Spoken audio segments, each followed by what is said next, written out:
Hello, c'est Mia de Positive Mind Attitude. Après un parcours de plus de 4 ans et demi avant de connaître enfin les joies de la maternité, j'ai décidé d'associer mes compétences professionnelles de thérapeute à mon vécu personnel lié à l'infertilité et la PMA pour accompagner les femmes en désir d'enfant et leur permettre de reprendre le plein pouvoir sur leur fertilité. Si tu veux agir pour ne plus subir, tu es au bon endroit. Que tu sois suivi médicalement ou non, mes conseils te permettront d'avoir un autre regard sur ton parcours et d'adopter une approche globale pour mettre toutes les chances de ton côté. Ensemble, brisons le tabou de l'infertilité. Si tu connais une femme qui est concernée par le sujet, je t'invite à lui partager cet épisode. Maintenant, installe-toi confortablement et c'est parti pour l'épisode du jour. Infertilité, quels examens faire ? Aujourd'hui, je suis ravie de te retrouver pour un épisode un petit peu spécial, un petit peu différent peut-être de ce que je peux faire d'habitude, mais qui en même temps, à mon sens, va être d'une énorme utilité. Pourquoi ? Parce que je reçois vraiment beaucoup de questions, que ce soit de la part des femmes que j'accompagne, bien évidemment, sur leur historique, etc., mais aussi sur les réseaux sociaux pour me dire, ok, qu'est-ce que je peux faire maintenant ?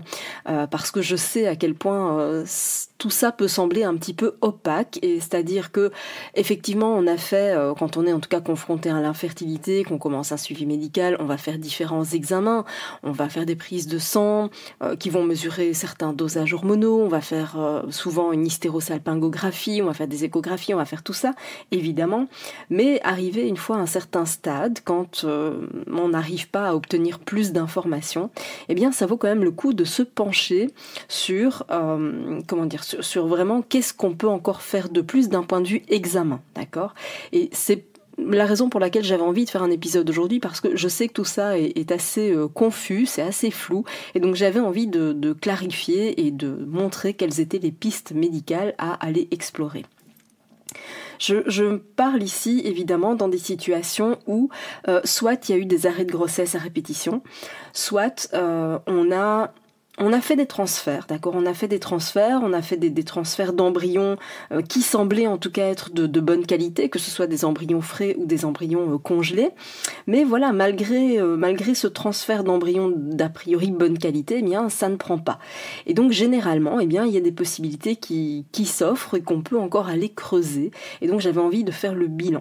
Alors aujourd'hui, je vais traiter des examens qui sont en tout cas à envisager et qui sont possibles dans les situations, comme je le disais, d'arrêt de grossesse à répétition ou d'absence d'accroche pour les femmes.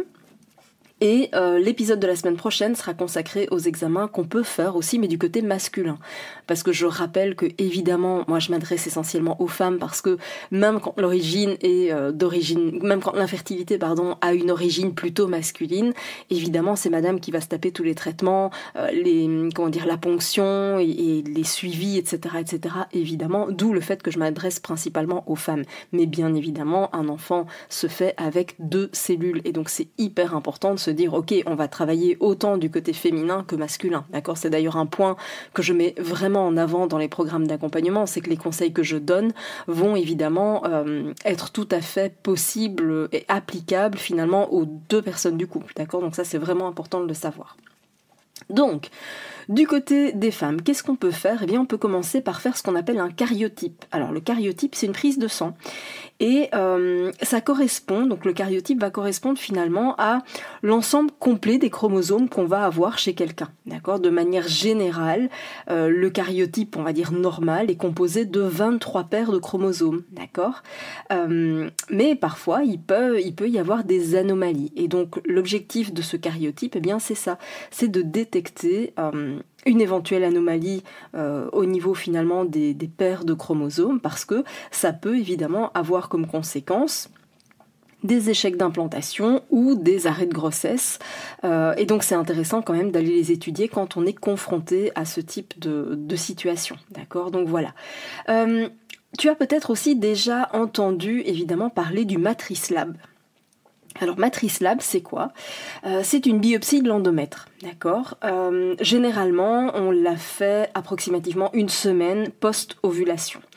Et donc ça intervient évidemment dans le cadre d'un suivi hyper précis du cycle parce qu'on ne fait pas un Matrice Lab n'importe quand, n'importe comment, d'accord? Donc voilà. Et en gros, l'objectif du Matrice Lab, c'est de faire un bilan immunitaire de la réceptivité utérine. C'est pour ça que ça se fait par biopsie, d'accord? Et donc en gros, qu'est-ce qu'on va trouver? On va trouver ce qu'on appelle soit une sous-activité immunitaire, soit une suractivité immunitaire.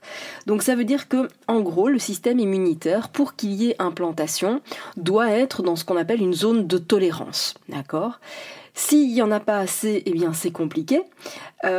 S'il y en a trop, c'est compliqué aussi, d'accord? Donc l'idée, c'est vraiment d'aller trouver si on est en sous-activité ou en suractivité. Parfois, on va aussi tomber sur un mélange, sur un mixte, et on va appeler ça un profil mixte. Donc c'est des personnes qui sont parfois en sous-activité, parfois en suractivité. Et donc dans ce cas-là, voilà, l'idée c'est de pouvoir adapter le traitement à cette situation-là. Parce que oui, effectivement, il y a un traitement qui est possible. Dans le cadre, par exemple, d'une sous-activité immunitaire qui est détectée, ça veut dire que ça ne permet pas l'implantation. Et dans ce cas-là, ce qui serait peut-être bénéfique de faire, eh bien, c'est de faire ce qu'on appelle un scratching, c'est-à-dire qu'on va cureter quelque part la zone d'implantation lors d'un cycle, pour alors justement suractiver cette expression immunitaire. Et donc voilà, ça peut favoriser justement un mécanisme de vascularisation. Et donc voilà, pourquoi pas, ce sont des choses qui sont à tenter. Quand on est par contre dans le cadre d'une suractivité immunitaire, ce qui a priori est quand même la situation la plus fréquente, et ça n'a rien d'extraordinaire puisque de par nos modes de vie, l'alimentation, etc., eh bien, on a plutôt généralement des terrains inflammatoires, d'accord? Et donc dans ce cas-là, quand on a une suractivité immunitaire, il va vraiment falloir aller apaiser ce système immunitaire. Donc pour ça, il y a parfois des traitements. Je rappelle que c'est intéressant, mais il n'y a rien de mieux que de travailler le terrain finalement de base, parce que ce n'est jamais aussi efficace que quand on associe ça à une méthode la plus naturelle possible. Si je prends l'exemple de la progestérone, ça peut être un traitement intéressant justement quand on est dans le cadre d'une suractivité immunitaire, mais la progestérone de synthèse n'est jamais aussi efficace qu'une progestérone qu'on va sécréter naturellement, d'accord? Donc vraiment, c'est intéressant qu'il y ait des traitements, qu'il y ait des pistes, et je trouve ça juste fantastique. Maintenant, attention, on ne se limite pas à ça, d'accord? Alors, de manière générale, le Matrice Lab est quelque chose de très intéressant. Maintenant, attention, parce que pour moi, il y a quand même un point, j'ai envie de dire négatif, même si voilà, c'est une connotation que j'aime pas trop et tu le sais.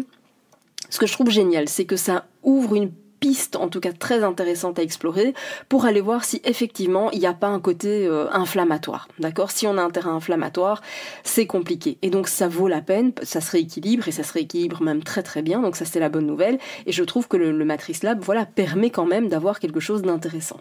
Maintenant, dans les points qui sont moyens, en tout cas des axes de progression, il faut savoir que tous les médecins ne sont pas forcément favorables au Matrice Lab. Certains s'en servent, d'autres pas. Parfois on va vous dire non mais c'est pas nécessaire, ou on va même pas vous en parler. Pourquoi? Parce que Matrice Lab a un coût et ce n'est pas remboursé, donc ça il faut le savoir aussi. Donc certains hôpitaux partent du principe que puisque c'est pas remboursé, ils n'en parlent même pas à leurs patients. Donc ça vaut quand même le coup de leur poser la question. Maintenant pour moi le principal inconvénient du Matrice Lab, c'est que c'est du coup très localisé. Donc c'est génial parce que ça va permettre de savoir effectivement s'il y a une anomalie d'un point de vue immunitaire, mais de façon très localisée. Et on pourrait avoir finalement un état inflammatoire qui vienne d'ailleurs et qui ne sera du coup pas détecté par le Matrice Lab. Mais voilà, ça vaut quand même le coup de le savoir et de le tester. Même si, encore une fois, il y a d'autres prises de sang, il y a d'autres examens qui permettent d'avoir un contexte immunitaire plus général, d'accord? Donc ça vaut quand même le coup de regarder aussi à ce niveau-là. Mais en tout cas, voilà, le Matrice Lab, tu en as peut-être déjà entendu parler et je trouvais que ça valait la peine de refaire un point sur le sujet. Maintenant, tu as peut-être aussi entendu parler de ce qu'on appelle le test ERA ou le WIN test. Alors le WIN test ou le test ERA, on va voir justement, il y a une légère distinction quand même. Tous les deux, en tout cas, ils vont analyser ce qu'on appelle la fenêtre de fertilité.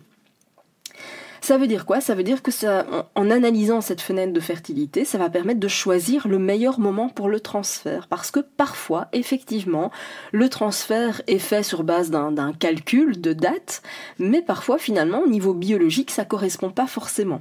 C'est pas la majorité des cas, mais j'ai quand même connu des femmes qui avaient un décalage de fenêtre finalement d'implantation qui était décalé de 24 heures. Ça n'a l'air de rien, mais en réalité c'est énorme. Et donc c'est vraiment intéressant de voir que l'idée c'est d'aller mettre en adéquation justement le fait d'implanter ce petit embryon qui a un certain stade de développement, mais avec évidemment le stade idéal de développement de l'endomètre, d'accord, pour qu'il soit dans sa phase la plus accueillante et optimiser justement les chances de transfert.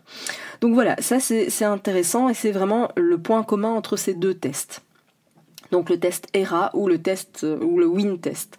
Alors ERA c'est en Espagne et WIN test c'est en France a priori.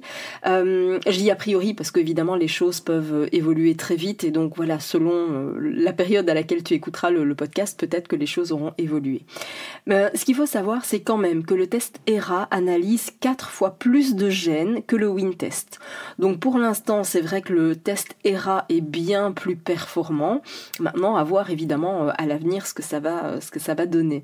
Mais c'est vrai que le test ERA va analyser approximativement, je crois que c'est 560 gènes, mais que le WIN test finalement ne va en analyser que 120. Donc tu vois, il y a vraiment une grande différence dans les gènes qui sont analysés. Donc c'est sûr que le test ERA est bien plus pertinent. Maintenant, ces tests peuvent tout à fait être complémentaires, bien évidemment. On peut commencer par l'un, bifurquer sur l'autre, etc. Donc voilà. Ça reste des choses qui peuvent être intéressantes. Pareil pour ce que je t'expliquais au préalable, je t'ai parlé du cariotype, je t'ai parlé du matrice lab, du test ERA, WIN test. Tous ces tests-là, finalement, peuvent être complémentaires, bien évidemment. C'est pas parce qu'on fait l'un qu'on doit exclure les autres. Ça va dépendre, encore une fois, de la proposition de ton centre. Ça va dépendre de la formation aussi de ton gynécologue. Certains sont formés au matrice lab et donc savent exactement quel traitement mettre en place, etc. C'est pas le cas de tous. Maintenant, attention, ce ne sont pas des remèdes miracles non plus, hélas, pas encore à l'heure actuelle, mais ça offre quand même des pistes très prometteuses de compréhension. Maintenant, je veux vraiment rappeler quand même quelque chose qui est super primordial à mes yeux, c'est que c'est évidemment super intéressant de faire ces examens lorsque c'est nécessaire, hein. Encore une fois, je rappelle, c'est essentiellement dans le cadre d'échecs de transfert ou en tout cas d'arrêt de grossesse. Maintenant, donc voilà, je rappelle que la base, c'est de commencer par voir un petit peu quels sont les dysfonctionnements possibles, d'accord ? Il y a des choses qu'on peut trouver de façon très simple avec des prises de sang, avec des choses qui sont vachement plus basiques et qui amènent déjà des pistes de compréhension plus que très intéressantes, parce que je sais aussi que ces examens-là ont tous un tarif, que ce sont des examens, comme je le disais tout à l'heure, qui ne sont pas remboursés, et donc c'est quand même des investissements qui sont très conséquents. Et pour moi, encore une fois, ce sont des examens qui peuvent valoir la peine selon les différents types de situations, etc., hein, selon ton parcours. Mais vraiment, je rappelle que de base, il y a des choses qui sont à faire vraiment en amont, déjà pour optimiser les dysfonctionnements hormonaux simples. Et que souvent, ces dysfonctionnements hormonaux, j'ai presque envie de dire basiques, ne sont pourtant pas forcément systématiquement observés en PMA, parce que je rappelle que les analyses qui sont faites en PMA sont très localisées, mais on peut avoir des dysfonctionnements qui ont des répercussions énormes, mais qui ne sont pas observés, d'accord, par le centre PMA. Donc c'est vraiment important de travailler la base. Et c'est d'ailleurs pour cette raison-là que j'ai intégré un médecin fonctionnel d'ailleurs dans mon programme d'accompagnement, parce que je sais que c'est difficile d'obtenir la prescription de certaines choses quand on va regarder au niveau des carences, etc. Les médecins ne sont pas toujours partisans de faire ces prescriptions pour ces analyses, ces prises de sang, etc. Où ils vont dire « Ah oui, mais ça c'est pas nécessaire, ah oui, mais ceci, ah oui, mais cela ». Mais pourquoi ? Parce qu'en fait, ils n'ont pas la connaissance qui leur permet justement de pondérer, de savoir si oui ou non c'est problématique. C'est triste, mais c'est la réalité. La fertilité est un sujet quand même qui est très très très spécifique et par exemple des médecins généralistes l'auront survolé dans le cadre de leurs études. Ils auront vu, oui, la LH, la progestérone, voilà, ils auront vu les notions de base bien évidemment, mais n'auront pas forcément, de connaissances approfondies sur les liens entre tout ça. Et donc c'est pour cette raison-là que j'ai justement intégré un médecin au sein du programme d'accompagnement qui lui va pouvoir non seulement faire la prescription, mais aussi faire l'analyse et observer et donner des recommandations qui sont très pointues, très spécifiques et vraiment ça change tout. Donc c'est vrai qu'il y a des examens du côté féminin qui sont plus qu'intéressants à aller faire. Donc encore une fois j'ai parlé du Matrice Lab, j'ai parlé du cariotype et puis j'ai parlé des tests ERA et ou WinTest. Mais voilà, n'oublions pas la base, n'oublions pas que la fertilité en fait c'est pas juste un pilier, c'est généralement rarement un seul et unique dysfonctionnement, hein, c'est généralement multifactoriel et tant du côté féminin que du côté masculin bien évidemment. Je parle toujours d'un alignement de planètes, l'idée c'est ça, hein, c'est qu'on aligne un maximum de planètes et donc n'oublie pas que la base évidemment, eh bien, ce sont les 4 piliers de ta fertilité. Si tu veux en savoir plus, eh bien, je t'invite bien évidemment à rejoindre le programme d'accompagnement, que ce soit la version en ligne où tu peux avancer à ton rythme ou que ce soit la version de coaching si tu veux donner un coup d'accélérateur à tes essais bébés. Mais voilà, ça va déjà te permettre de travailler la base, d'identifier énormément de choses et d'aller mettre le doigt sur ce que tu vas pouvoir réguler de façon totalement naturelle. Donc c'est plus qu'important de commencer par travailler la base. J'espère en tout cas que cet épisode de podcast t'a plu. Je compte sur toi pour me laisser un petit commentaire, une évaluation, une étoile, ça me ferait super plaisir et ça me permet justement de continuer à faire des podcasts qui t'intéressent, qui te concernent et d'apporter toujours plus de valeur dans ce que je peux te partager. À très bientôt pour un nouvel épisode. Merci d'avoir écouté cet épisode jusqu'au bout. Si tu veux aller plus loin et bénéficier de plus de conseils, télécharge maintenant mon guide offert sur positivemindattitude.fr. Pour encourager ce podcast, merci de mettre une note et ou un commentaire sur ta plateforme d'écoute. Je te dis à très vite pour un prochain épisode.